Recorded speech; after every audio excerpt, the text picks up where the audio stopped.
Hallelujah. धन्यवाद करते हैं आज के दिन के लिए। प्रभु का धन्यवाद हो, परमेश्वर का धन्यवाद हो आज के दिन के लिए।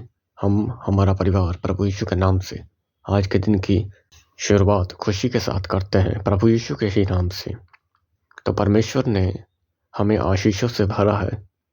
परमेश्वर ने हमें आत्मिक होने के लिए कहा, लेकिन बहुत बड़ी बात जो हमें समझनी है वो ये है कि आत्मिक होने के साथ साथ हमें शारीरिक चीज़ों को भी ढंग से संभालना ज़रूरी है। क्योंकि बहुत से लोग ऐसा सोचते हैं कि सिर्फ प्रार्थना ही करो और शारीरिक चीज़ों की ओर ध्यान मत दो।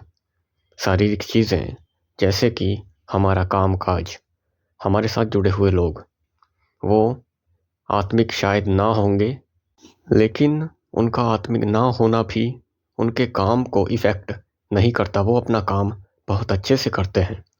ऐसा हो सकता है कि वो पैसों में अच्छे हों और आप या हम आत्मिक होकर भी पैसों में पैसे ज़्यादा ना कमा पाएँ, क्योंकि ऐसा होता है। प्रभु ने आत्मिक होने के लिए बुलाया है, मगर ऐसा नहीं कहा गया कि हम शारीरिक चीज़ों को भी नज़रअंदाज कर दें। जो चीज़ें ज़रूरी हैं हमें ध्यान तो ज़रूर देना है, क्योंकि परमेश्वर ने आत्मिक होने के लिए बुलाया और साथ में ये भी कहा कि तुम्हें शास्त्रियों फरीसियों जैसे काम नहीं करने, तुम्हें जगत में रहते हुए जगत के जैसे काम नहीं करने, लेकिन रहना तो जगत में ही है। तो अगर दुनिया में ही रहना है तो यहाँ के जो काम हैं उन्हें भी करना ज़रूरी है। तो अगर आप जवान हैं तो अपने काम के लिए, अपने फ्यूचर के लिए हर रोज़ आपको प्रार्थना करनी बहुत ज़रूरी है। ये बहुत ज़रूरी है कि जो जवान हैं वो प्रार्थना में ज़्यादा समय बिताएं और अपने काम के लिए ज़्यादा मेहनत करें। और अगर किसी वजह से आपकी जवानी का समय ख़राब हुआ था तो चिंता मत करें, क्योंकि परमेश्वर ने अपने दास दासियों से अपने बुढ़ापे में भी मदद ली थी।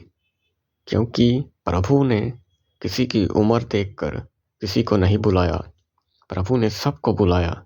चाहे कोई बच्चा था, चाहे कोई बूढ़ा था।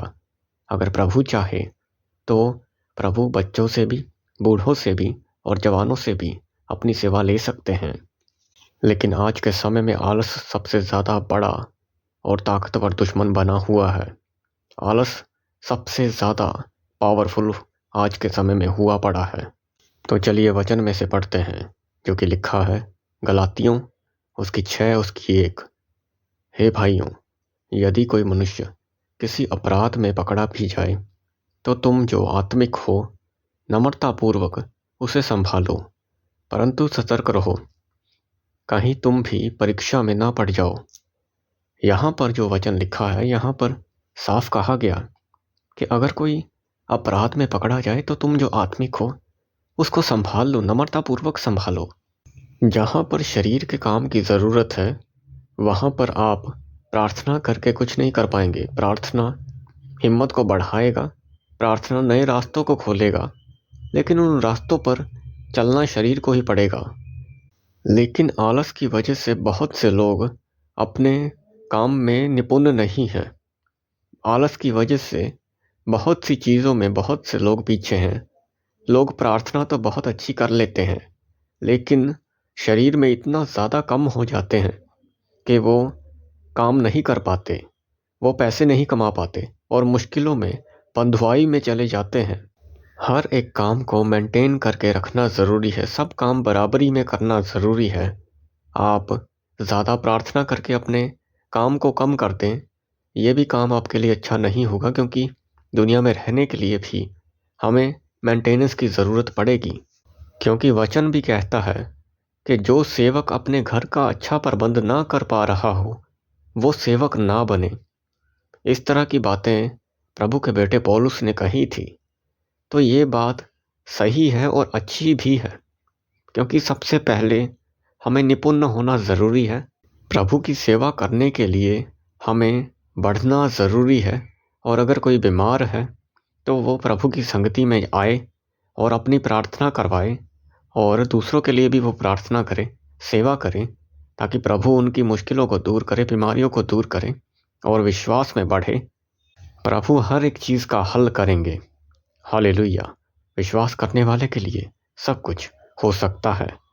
अपनी आंखों को बंद करें, प्रभु यीशु के नाम से प्रार्थना करते हैं। प्रभु का आत्मा हमें बुराई से बचाए रखे, झगड़ों से बचाए रखे और सेफ्टी में रखे।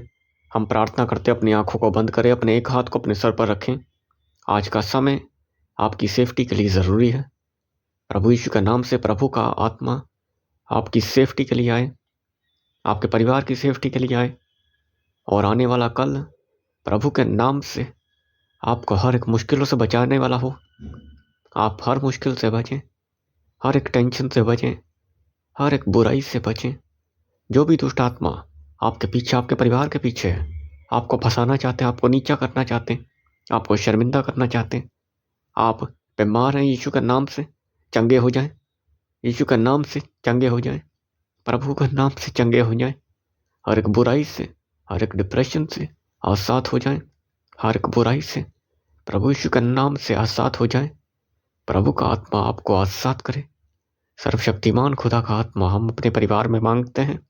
जितने लोग इस प्रार्थना को सुन रहे हैं, सर्वशक्तिमान खुदा के नाम से, प्रभु यीशु के नाम से हर एक बुराई का आत्मा, बीमारी का आत्मा, डिप्रेशन का आत्मा, कमजोरी का आत्मा, जादू टोने का आत्मा, लड़ाई झगड़े का आत्मा, उलटफेर का आत्मा प्रभु यीशु के नाम से जाता रहे। प्रभु के फायर से जाता रहे। प्रभु का फायर आपके जीवन में आए, आपके परिवार में आए।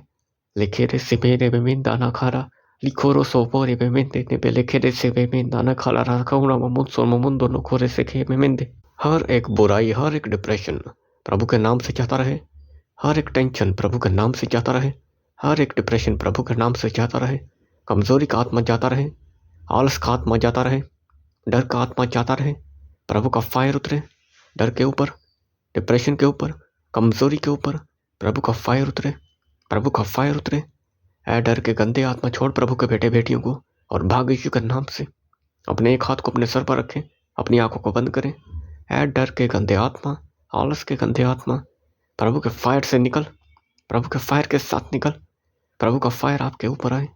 हर एक टेंशन आपके परिवार से निकले। हर एक गंदगी का, आलस का आत्मा आपके परिवार से, आपकी लाइफ से, आपके शरीर से निकले। प्रभु का फायर टच करें, फायर टच करें, फायर टच करें। प्रभु का फायर आज़ाद करे आपको हर एक टेंशन से, हर एक बुराई से, हर एक नेगेटिविटी से। सर्वशक्तिमान खुदा के नाम से हम आज़ाद हैं। हम विश्वास करते हैं आज की प्रार्थना ने, आज के वचन ने हमें आज़ाद किया, हमारे परिवार को आज़ाद किया, हमें हर एक मुश्किल से छुड़ाया, हमारे परिवार को हर एक मुश्किल से छुड़ाया है। प्रभु का धन्यवाद हो आज के दिन के लिए। हम अपने आप को, अपने परिवार को प्रभु यीशु खुदा तेरे पवित्र हाथों में देते हैं और सब कुछ तेरे पवित्र नाम से, यीशु नाम से मांग कर कहते हैं, आमीन।